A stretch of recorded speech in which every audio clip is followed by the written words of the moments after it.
So imagine you're pulling up a chart on your screen, Right. and what you see is just an absolute undeniable cliff dive. Oh, yeah. Like a complete free fall. Exactly. You are staring at an asset that has crashed, I mean, literally plummeted, Yeah. about 80% over the last 12 months. Which is just a brutal number to look at. It's staggering. We are talking about a spectacular, unrelenting drop from a 52-week high of $28.05 all the way down to a mere $2.38 as of mid-April. Wow. Yeah. On the surface, it looks like a total disaster, just an absolute wasteland of capital. But then, and this is the crazy part, right as you're about to look away and close the tab, out of nowhere, it posts a sudden 9.91% daily gain. Which is exactly the kind of chart that creates instant cognitive dissonance. I mean, it immediately forces you to sit up and pay attention. Right. But your brain is pulling you in completely conflicting directions, Like, is that a dead cat bounce, or is it the start of a massive reversal? Which forces the ultimate question here. Are you looking at the bargain of a lifetime, or are you looking at a trap with a giant neon "Enter Here" sign? Yeah, that's the real danger. Well, you sent us a stack of sources on this exact asset, and that is exactly what we are going to figure out for you today. Definitely. We are doing a deep dive into the GraniteShares 2x Long SMCI Daily ETF. The ticker symbol is SMCL. SMCL, right. And our mission today is to figure out if this massive drop means it's an undervalued opportunity just waiting for an explosive bounce, or a really dangerous value trap luring in retail traders. Yeah. Okay, let's unpack this. Yeah, and to really get to the bottom of this, we have to completely reset how we look at financial data. How so? Well, in the notes you sent over, you specifically asked us to look into the income statement, the balance sheet, and, the quarterly and annual cash flow for this asset. Which is normally step one, right? Exactly, which makes total sense if you are evaluating a traditional company, like if they're making a physical product or offering a service. Right. But applying those traditional corporate metrics here, it's like looking at a casino's utility bill to figure out if the roulette wheel is rigged. You're looking at the wrong set of mechanics entirely. Okay, I love that analogy. Yeah. So we have to make a massive shift in perspective here. Because if you pull up a terminal and go looking for an income statement or an annual cash flow report for SMCL, you're going to be staring at a blank page, right? Yep. It just doesn't exist. Because SMCL is an ETF, specifically a leveraged investment vehicle. Exactly. It doesn't manufacture microchips, it doesn't have an operating profit, and it certainly doesn't have a corporate balance sheet with, inventory and accounts receivable. Right. Its entire existence is engineered to do one highly specific, highly volatile thing, to provide 200% of the daily performance of its underlying asset. And that asset is the stock for Supermicro Computer Inc., or SMCI. So if we strip away the traditional balance sheet, when we talk about its financials, what are the actual numbers driving this vehicle? Well, we look at its total assets under management, or the AUM, and its structural maintenance costs. Okay, what are those sitting at? Right now, its AUM sits between $30.36 million and $35.34 million. Got it. But the most critical financial number you really need to pay attention to is its expense ratio, which is a steep 1.50%. Wait, 1.50%. I mean, in the broader world of ETFs, where you can buy a standard S&P index fund for a tiny fraction of a percent, that is incredibly high. It is huge. And that number acts as a heavy, continuous drag on the capital. So let's actually look under the hood at how this engine works, because the actual holdings of this ETF are wild. They really are. I think a lot of people assume that if they buy SMCL, the fund managers are just taking that money and buying a massive pile of super micro computer stock on margin. But that's not what the sources show at all. No, not at all. The holdings are almost entirely synthetic. Synthetic, yeah. The ETF actually holds over 100% in cash and cash equivalents. They have to hold that massive cash position as collateral. Okay, so a giant pile of cash. Right. And they use that cash to enter into what are called total return swaps.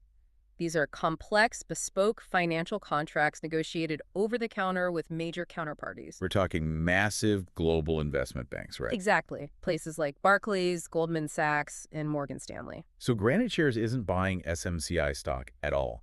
They are basically writing up contracts with Goldman Sachs and Barclays to artificially simulate that 200% daily return. You nailed it.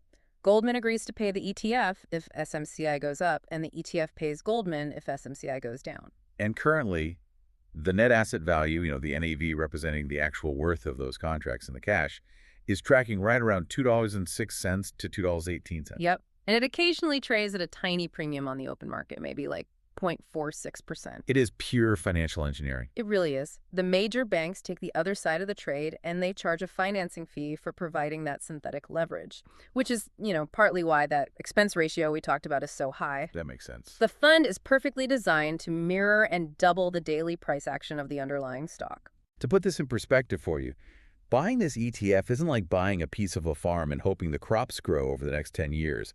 It's like buying a highly expensive daily betting slip on whether the farmer will have a good day today. That's a great way to put it. And the most crucial detail is that those contracts expire and reset every single trading day. Yes, that daily reset is the entire key to understanding the risk profile here. You are not buying an investment. You are buying a daily leveraged exposure contract. But wait, let me push back on this a bit. If this is just a highly efficient mechanical tracking tool designed to perfectly double the performance of SMCI, why is it down nearly 90% since its inception? That's the big question. Right. I mean, if it's a perfect mirror, is the underlying asset supermicrocomputer really doing that poorly? Or is there something fundamentally broken in the machine itself that destroys the value? What's fascinating here is that it's a combination of the underlying asset experiencing immense volatility, but the real culprit, the hidden gravity that crushes long-term holders, is the mathematical reality of that daily reset.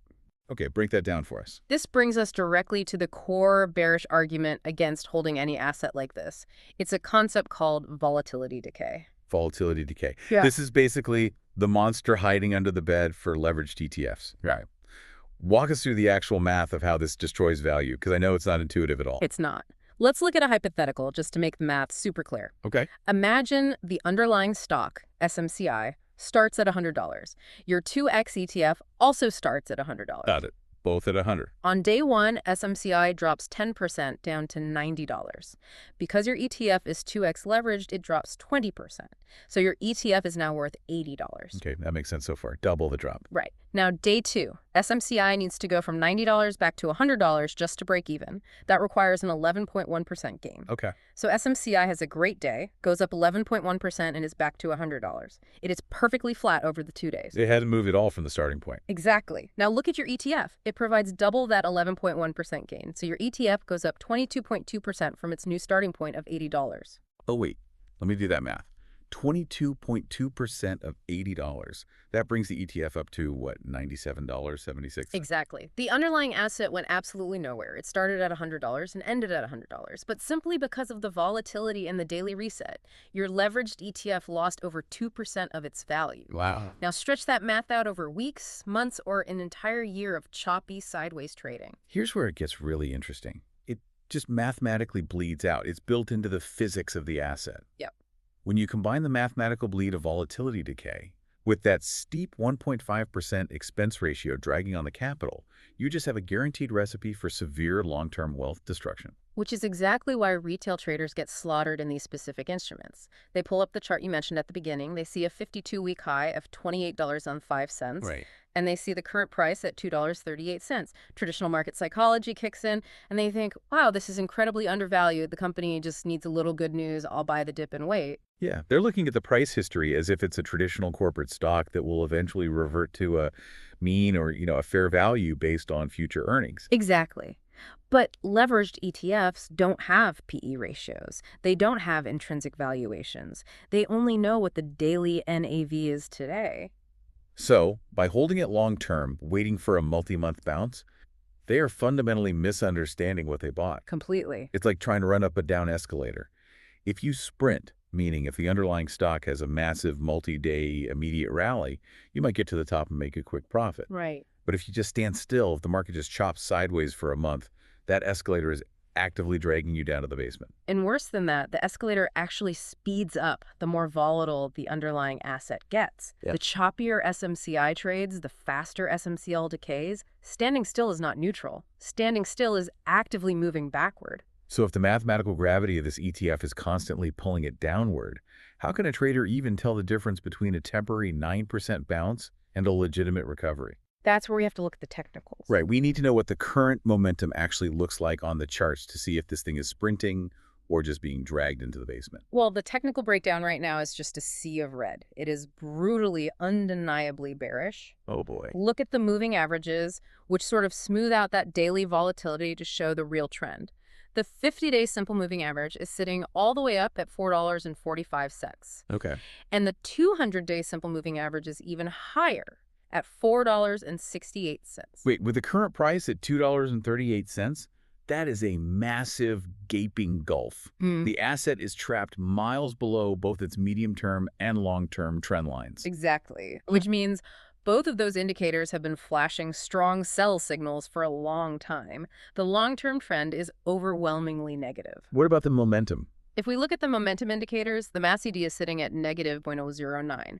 That indicates sustained negative momentum in the short to medium term. Okay. Even the RSI, which tracks the speed and change of price movements, is hovering in the 40.58 to 47.35 range. And that RSI reading is particularly terrifying for anyone holding this. Yeah. Because usually, when an asset drops 80%, the RSI plunges into the 20s or teens, signaling it is massively oversold and due for a reflexive bounce. Right, a snapback. But here, the RSI is just in the 40s. It's not oversold. It's just legitimately weak. The market is accepting this lower price. The market is fundamentally repricing the asset downward. And there is one metric from the sources that perfectly encapsulates all of this. Let's hear it. ChartMill, which aggregates all these technical indicators into a single score, gives SMCL a technical rating of exactly 0 out of 10. A literal 0. I was floored when I read that in your notes. I mean, it takes a lot for an asset to actually hit 0. It really does. ChartMill notes that 98% of all stocks in the entire market are performing better than this ETF right now. It is incredibly rare to see a pure 0 rating maintained over time. Yeah. And it aligns perfectly with the analyst consensus across the board. Yeah, it is. Analysts are universally rating this as a sell or a strong avoid for anyone looking to hold it for anything beyond a single intraday tactical trade. Wow. The signals are completely unified. If we connect this to the bigger picture... Well, wait, this brings us to a massive glaring contradiction in the data. Okay, what's that? If the technicals are a literal 0 out of 10, if the mathematical structure is a guaranteed trap for long-term holders, if every analyst on Wall Street is screaming sell and warning about volatility decay, why is the average daily volume 12 million shares?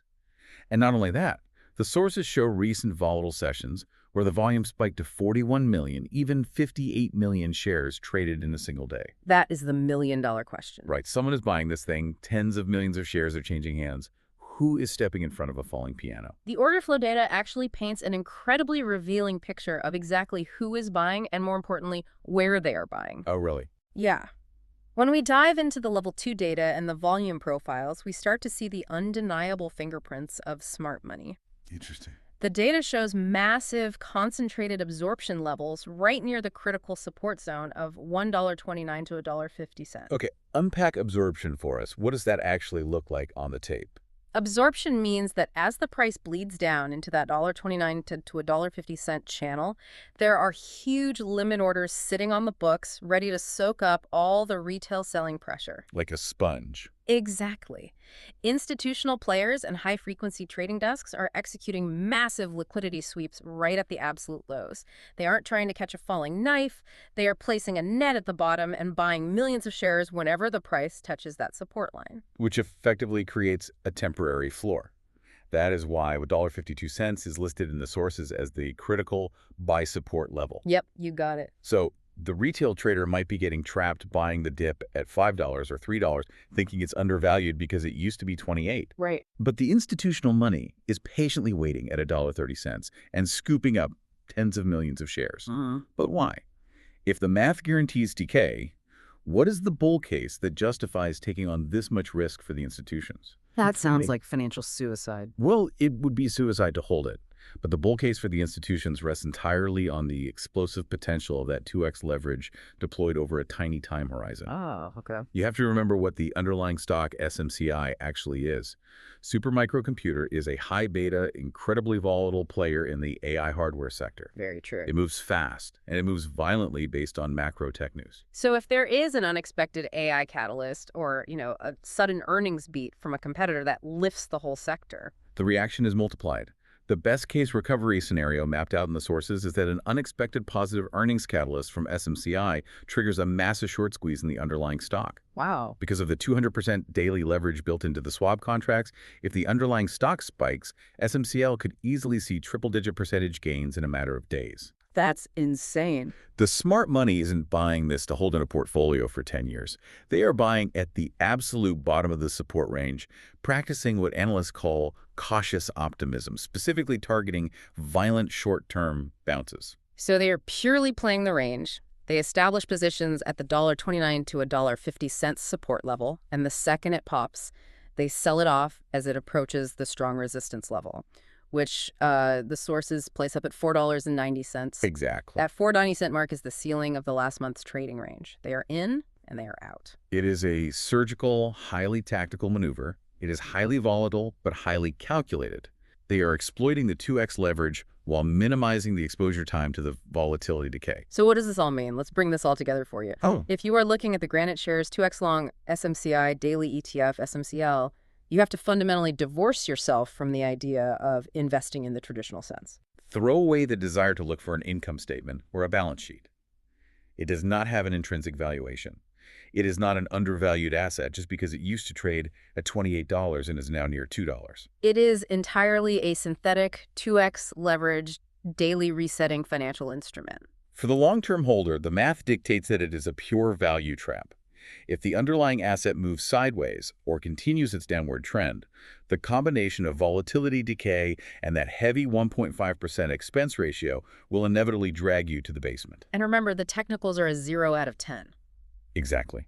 However, for the short-term tactical trader, it offers the potential for explosive bounces off that $1.52 support level, driven entirely by sudden AI sector news or SMCI earnings catalysts. And if you are going to try and operate in that short-term, highly volatile space alongside the institutions, there is one final actionable insight from the research that you absolutely must keep in mind. What's that? You cannot just watch the ETF itself. The ETF is just the shadow.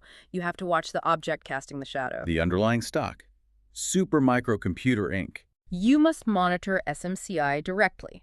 And specifically, the sources highlight that you need to watch for SMCI executive sales. Oh, insider selling. Exactly. Historically, insider selling by executives at the underlying company almost always precedes major drops in the SMCI stock. Yeah. Which then translates to catastrophic double drops in the SMCL ETF. It's the canary in the coal mine for leveraged traders. Precisely. We opened this deep dive by looking at a chart that was a complete disaster area, an 80% loss, a mathematical structure that punishes you for standing still.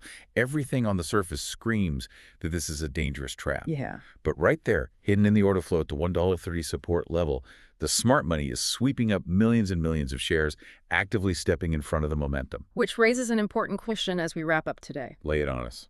If institutional buyers who fully understand the destructive math of volatility decay are still willing to park tens of millions of dollars at that $1.30 support line, what exactly do they know about SMCI's upcoming AI catalysts that the retail market is completely missing?